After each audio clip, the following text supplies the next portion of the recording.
Imagine you're hiring another full stack developer now. What kind of technical questions you'll ask this person? How can they make their life easy? What advice do you have? Do you think sometimes people also apply for positions where they have not worked and they're just pretending that they know and they have the knowledge of handling the interview?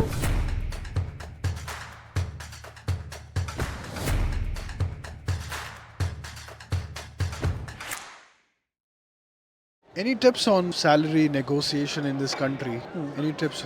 So this may not work for everyone. I had a very drastic approach to salary negotiations when I started working as a software engineer. I tell my friends this. Again, it won't work for everyone because it only works for you if you know yourself and if you know what you are capable of bringing on board. Now, my salary negotiation strategy was twice my previous salary plus half of the previous salary. So let's say my previous salary was €1,000. Then my salary negotiation is going to be twice, which will be 2,000 plus half, which will be 2,500. And that is where I peg myself at. A lot of people may find it uncomfortable because you will realize that when you start going higher, it becomes exponential and the amounts become very crazy. But again, it is some grounds for you, for me at least, to help bargain, so that I am not put in a box to just take whatever I'm offered. So that is how I do it. 2 times my previous salary plus half of the previous salary. And has it worked?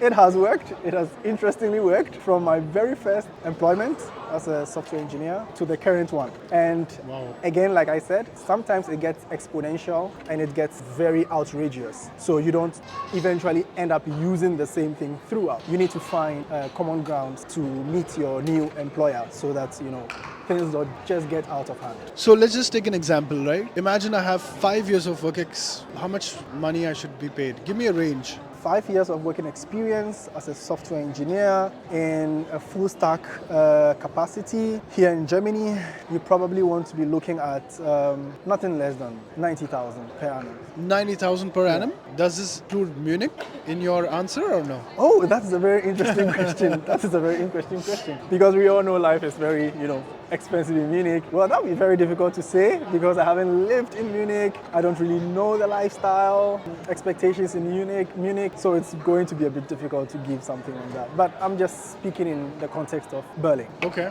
what if I come with 10 years of experience? 10 years of experience? Yeah. Then you are probably heading into the managerial positions. Yeah. You obviously want more. You really want more. And again, it depends on your lifestyle, If you have a family, if you are single, your lifestyle at some point determines how much you command as software engineer salary expectations. For a 10 years, you are reaching for the skies. Let's say if you are that guy who has reached 10 years, how much would you expect from your employer? If I want to go back to my strategy, not every employer will be able to afford. But with 10 years experience as myself, not married, even though with a little family to feed back home, that should not be less than 150. 150,000 per annum? Per annum, yeah. Okay. And this is again within the German market, because if you were in the US market, oh my God, yeah, it's definitely more than that. Right. Why do you think when people apply for jobs, what are some of the common reasons they get rejected for? Common reasons they get rejected for? Well, the very first thing is the ATS system. So your CV gets rejected even before you are given the opportunity to defend yourself. The very first point of contact is your CV.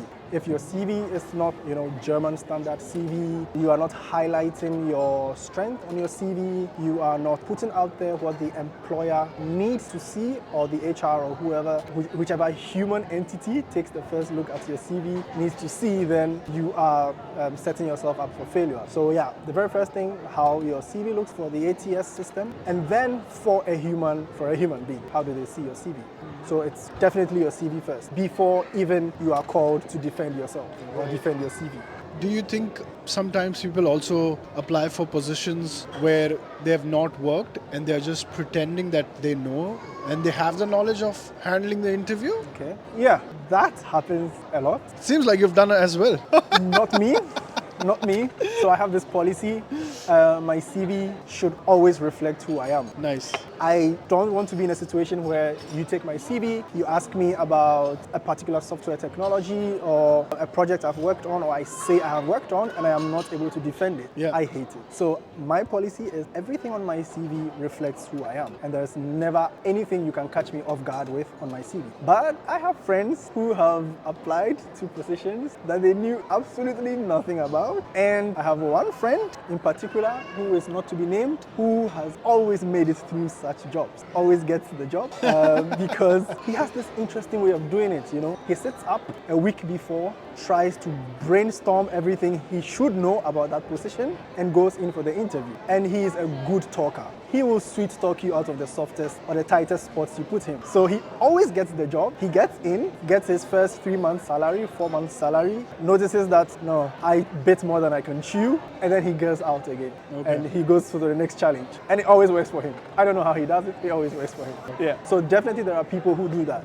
But is it the best? I don't think so, because you are creating an image of yourself out there which is false. You are putting yourself on the market as an imposter. There's already enough imposter syndrome going on within the software engineering space, and if you add this to it, you are just messing up yourself for the future. But if it works for you, hey, who am I to complain? Yeah. If you were to redo everything what you've done, and let's say I ask you, you have to find a new job from tomorrow, how would you go about that? What will be your first, second, third steps into this process? Getting a new job, for me, the most important thing will be salary expectation. I'll look for something that obviously gives me more money than I'm taking now, and somewhere that there's peace of mind, because peace of mind is very much underestimated, especially in the context of a team. And it's very important for me to know that this company, this team has my best interest at heart and has that peace of mind that I need to function really well within that company. So for me, my first point of contact, look for a better salary expectation, find out how the team works and the dynamics within the team, whether they gel, whether they don't gel, and these are the very two important things for me. Yeah. If there are some job seekers who are watching us now, what do you want to tell them? How can they make their life easy, get started here? What advice do you have? The first thing I would say is know your stuff. Know your stuff to the extent that in an interview, the interviewer gets tired asking you questions that they think you don't know anything about. So know your stuff, because if your fundamentals are weak, the interview will expose you. So it's very critical that you know what you are getting yourself into, because usually the love for the job keeps you going. If you do not love what you are doing, then you are just setting yourself up for failure. So very important is to know your stuff, and also be sure you love what you are getting yourself into.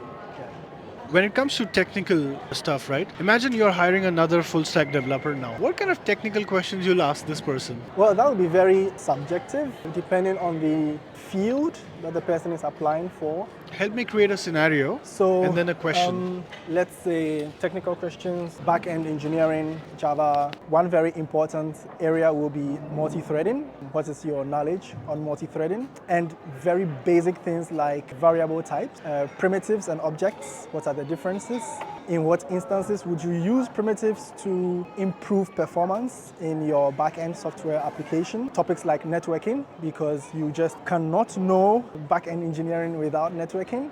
It's sometimes a bit strange that you need to know networking, some bit of networking at least, to get your back-end applications up and running, because you are not building a standalone application that will stand alone for life. You are definitely going to talk to other systems, so you should have some idea on software networking. And so my questions to any full stack engineer that I will be hiring would definitely be around networking, multi-threading, improving performance in a software application, how to easily get a software application from conception stage, development stage, to deployment stage within the shortest possible time, and making sure that the client is okay with whatever product you put out there. This means testing, your knowledge on testing. How do you go about with your software testing, unit testing, integration testing, network testing, black box, white box, you know how we put it. And all these things come together to give a very strong profile about who you are and how you handle your software engineering skills. So these are, let me say, basic questions that I would ask a very new full stack engineer.